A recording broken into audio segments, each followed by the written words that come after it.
What's going on, everyone? Welcome back to another video. So in today's video, as the title states, we are going to be making your GR Corolla intake work a lot better. So whether you have an aftermarket one or a stock one, Velossa makes this big mouth scoop here that draws in a lot more cold air from the outside to feed your intake. So this works mainly for, I believe they designed it initially for a stock intake, which comes with a lot more parts, or you could just use this part right here to force feed a little bit more air into your aftermarket intake.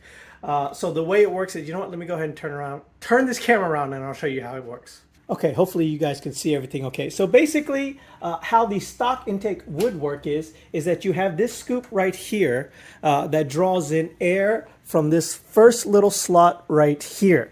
And that's basically the cold air that the factory intake would get.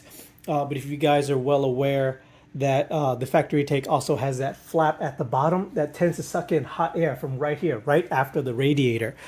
So what this company does is they make a replacement scoop. Obviously, it replaces this one right here with this portion and then adds a whole nother scoop to grab more air down from the main part of the grill right there. So that way you get a lot more cold air instead of just like this little section right here. And which I don't have, but if you have a stock intake, they do make an extension piece that goes down into this area right here where the flat box is. It covers that flat box, and that way when it opens up, it'll suck cold air from the outside like it would if it was from the top. And if you guys want to see that install, I believe Jim's Toys Garage or something along that line, he did a full install for the stock intake. As you can see here, I have an aftermarket intake, so I don't need the full set. I just need the upper piece or the big mouth piece right here. And that'll be replacing this, and that'll be force feeding air into this little area, which will force feed it from the shroud into here. So we should be getting a lot more airflow. This install should not take very long whatsoever. So first and foremost, obviously you're going to want to take off the shroud that was right here with a bunch of push clips. Or pop clips, not push clips, or either or. And then the same thing with this mouthpiece right here. You're going to want to take this push pin, and then you're going to want to try to like finagle this one right here without breaking it. Then there's going to be a push pin right here. Just remove that, and that comes right out, and you won't need this anymore. Okay, so you don't have to take off your bumper technically, but you do have to loosen it. So just go ahead and take off the 10 millimeter here, 10 millimeter here, and 10 millimeter over here. Unclip it from the headlights, and that way you can just kind of pull it back like so you have enough room to play with. Now, for everyone with a hella horn like I do, you technically cannot use the bracket that comes with the hella horn. You are going to have to take the bracket from your stock horn, which does technically extend it down a little further. So just keep that in mind. If you do have a hella horn, you are going to have to drill this out a little bit to match this hole. Just get yourself a unibit. And mine only needed like one step and then it fit right in. Get your orientation where you need it, and then just bolt this back in where it needs to go.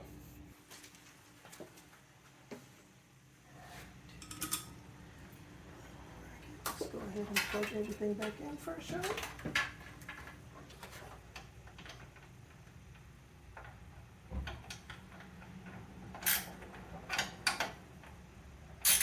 Okay, and according to the instructions, that hella horn should be low enough to be out of the way of the Velossa stack.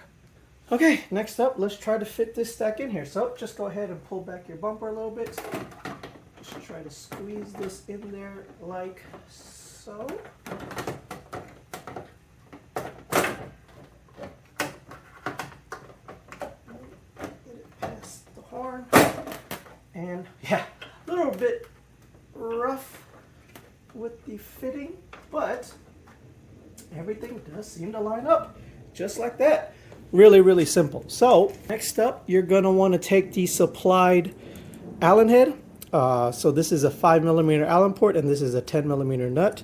Go ahead, take one washer and the nut off. Slide the one washer and the Allen head through the top, like so, and then you're going to have to find a way to reach under there with these two. So let's just go ahead.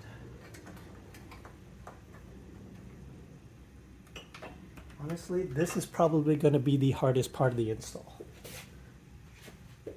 Okay, that was the absolute worst design ever. It took me way too long to get that tight. I don't know if it's just because I have fat fingers or it's just a little bit more cramped than I expected.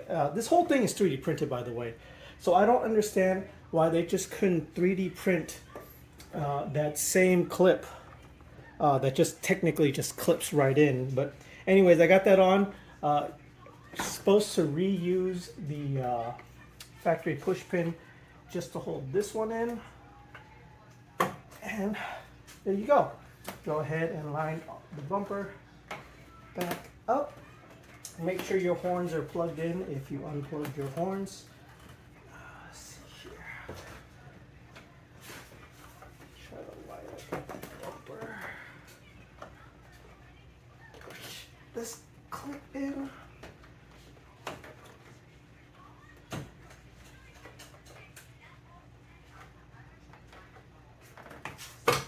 Go.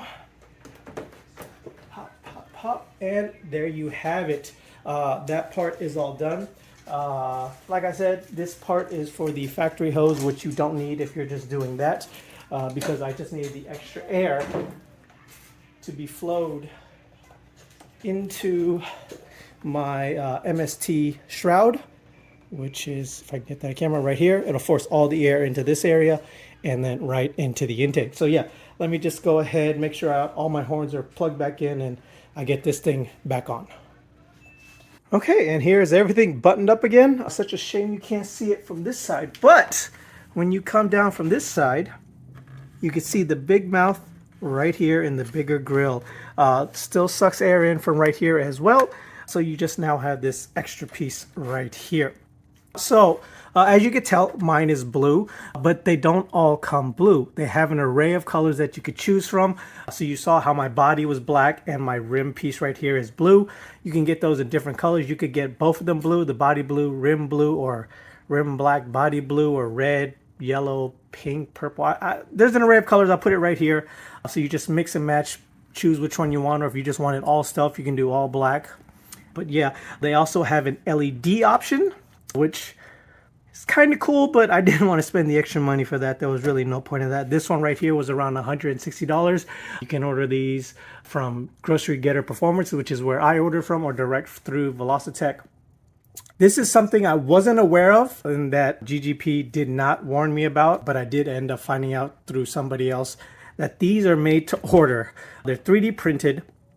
Yeah, this one took about 3 weeks to get to me. I was unaware of that. So just keep that in mind. If you're going to order one of these, it does take 3 weeks at least, or minimum 2.5 to 3 weeks is around the time frame people are claiming. Mine took the better part of 3 weeks, but 2.5 to 3 weeks is about the wait time for this. So I don't know if I'm going to feel a huge difference in driving. It's like 100 and some degrees out here in Texas. I doubt it's going to matter very much anyways, but I do have something in the works that'll hopefully take full advantage of this, but that video is coming soon. So if I don't do a drive-by pull at the end, thank you for watching. And until next time, guys, later.